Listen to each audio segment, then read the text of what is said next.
The Mastery and Skills tab is a crucial part of customizing your gameplay in Assassin's Creed Shadows. This is how you can personalize your skills and upgrades in the game, and each of the two protagonists have their own unique skill trees. In this video, I'm going to give you a full overview of the Mastery system in Shadows, including how you unlock new skills, some important details about spending skills, and my recommendations on the best skills for Naoe and Yasuke. Let's start with a general overview of the key elements of the Mastery tab. As mentioned, each of the two protagonists have their own set of Mastery skill trees. Naoe has Mastery trees for each of her weapons, including the Katana, Kusarigama, and Tanto. She then has additional Mastery trees to help with each of her playstyles, including the Tools tree, which helps you upgrade your Shinobi equipment, the Assassin tree, which improves your hidden blade functions, and her Shinobi tree, which improves her overall stealth mechanics. Yasuke has a similar breakdown with 5 trees for each of his weapons, the long katana, naginata, kanabo, teppo rifle, and yumi bow. Then he gains an additional skill tree for his samurai playstyle, which helps improve his health and combat functions. Within each of these mastery trees you can see the skills which are represented by these nodes, and you unlock these by using knowledge points, which I will go over in a moment. These nodes can be purchased, some offering passive stats, mechanic improvements and upgrades, and others providing active abilities which can be slotted into your skill wheel and used during combat or general gameplay. When studying the gameplay footage so far, I noticed some important details about these skill wheels. Firstly, each weapon has its own 2 slots shown at the top and bottom of the wheel, and when you switch weapons you get to use those abilities instead, so you aren't limited to only having 2 skills the entire game. This means that every time you swap weapons you'll get the respective skills that you choose for that weapon specifically instead. The slot on the left of the wheel is then used for an active playstyle ability. This will be the same no matter what weapon you're using, so make sure you pick something that you'll want to use regularly. And to help with that, I've got some recommendations coming a little bit later on in this video. The one thing I'm not so sure about is this right hand slot, as I couldn't find any footage showing this being filled with another ability. Having scanned through all of the mastery abilities, you can't unlock this ability slot later in the game, so I don't know whether it is just reserved for a specific function we haven't yet seen. If you do have any thoughts on this or have seen something others may have missed, then please let me know down in the comments below. And that brings us on to how you actually unlock these skills. Each skill will require a different amount of knowledge points to unlock. You gain knowledge points through a variety of different methods throughout the game, such as main quest missions, side activities, collectibles, honouring shrines, and pretty much any progression based activity you can think of. After all, there are quite a lot of skills we can unlock, and it's likely we can unlock everything by the end of the game, like we've seen in all the other RPG entries.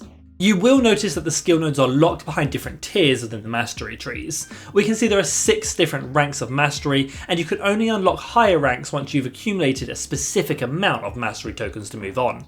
This means that you can't put your first 10 mastery points in the best endgame skills, and instead have to follow the progression system, being smart with your chosen path, and working towards the skills that matter most to you and your playstyle. One detail I think we will all be appreciative of is that knowledge points are given to both Yasuke and Naoe when collected, and spending points on one character doesn't impact the other.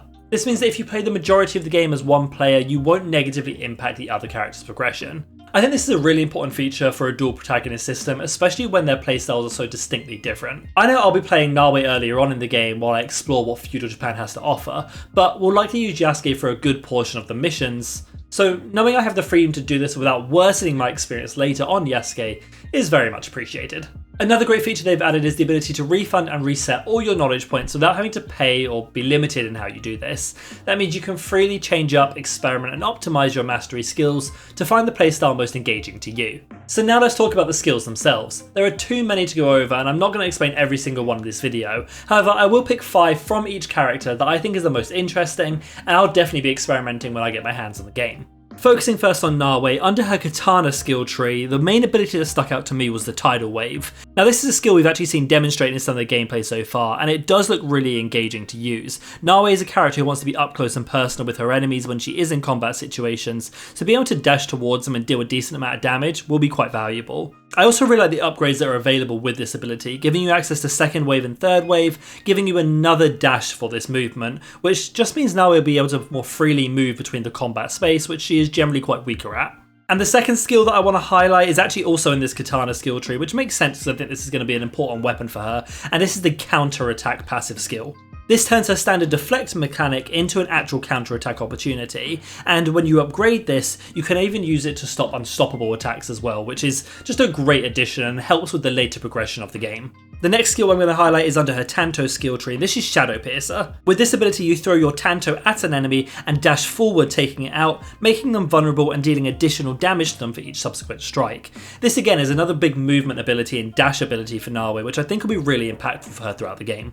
Snakebite is another active skill I want to highlight, and this is under the Kusarigama skill tree. This just looks incredibly fun as you wrap your Kusarigama around the foot of an enemy, knocking them down to the ground and dealing 40% ability damage, with upgrades to this allowing you to daze targets and eventually upgrading your knockdown duration to 10 seconds. This not only helps Naoe's one-on-one dueling, but when you do get into a situation where there are lots of enemies, which the Kusarigama is mostly used for, it helps move one out of the fight so you can focus on the rest, ideally a heavier or larger enemy. And the last skill I want to highlight for Naoe is under her Assassin skill tree, and this is basically everything to do with the Hidden Blade. Now they have told us that there aren't guaranteed assassinations unless you turn that setting on within the accessibility functions. So if you want to be able to deal enough damage with your Hidden Blade throughout the game without turning on this, you'll have to be upgrading it using this particular skill. As you upgrade the Hidden Blade through this skill tree, you'll be able to remove some limitations such as being able to assassinate larger enemies and also dealing more health damage to enemies with subsequent upgrades. Moving on to the 5 abilities I recommend for Yasuke, then I'm going to start with the one in his long katana, which is Payback. I like this one so much because it really feels like a heavy combat focused ability, dealing 3 heavy damage attacks to enemies and restoring some of Yasuke's HP. And the thing that really made me like this skill is actually the upgrade you get next, which means that for every 1% of health Yasuke is missing, he'll do an extra 1% of damage with this ability, meaning if you're quite low, you can really devastate some enemies. Now the next ability I want to highlight is actually the Far Reach passive ability with his Naginata, which might seem like an odd one, but as someone who likes spear gameplay in these sorts of RPGs, I think this is a really nice touch. The Far Reach ability allows you to increase the damage you deal at the end of the spear, with 3 levels that also increase this damage and subsequent upgrades. The reason I like this so much is because it really rewards you for playing at the appropriate distance of the Naginata, as well as catching those enemies right on the cusp of your damage range with an increased amount of damage. However, I do have to say that the next skill, also using Naginata, really does look pretty cool as well, and this is the Impale.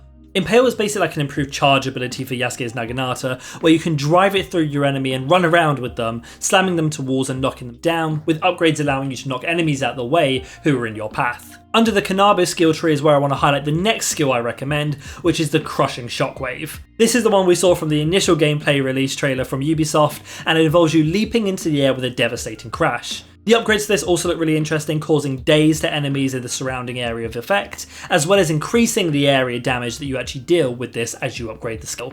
And then the final ability I want to highlight for Yasuke is the War Kick, the real return of the Spartan kick we got back in Odyssey. I think this is a fan favourite ability, not only because of the funny things you can do with it, like launching people off of cliffs, but also because it is quite an effective tool, generally deals a decent amount of damage, and overall just has quite a lot of impact when you're using it in the middle of the fight. That covers the complete breakdown of the mastery system in Assassin's Creed Shadows. If you enjoyed this video and want to learn more about the progression in the game, then I think you'll enjoy this video about the gear system just as much.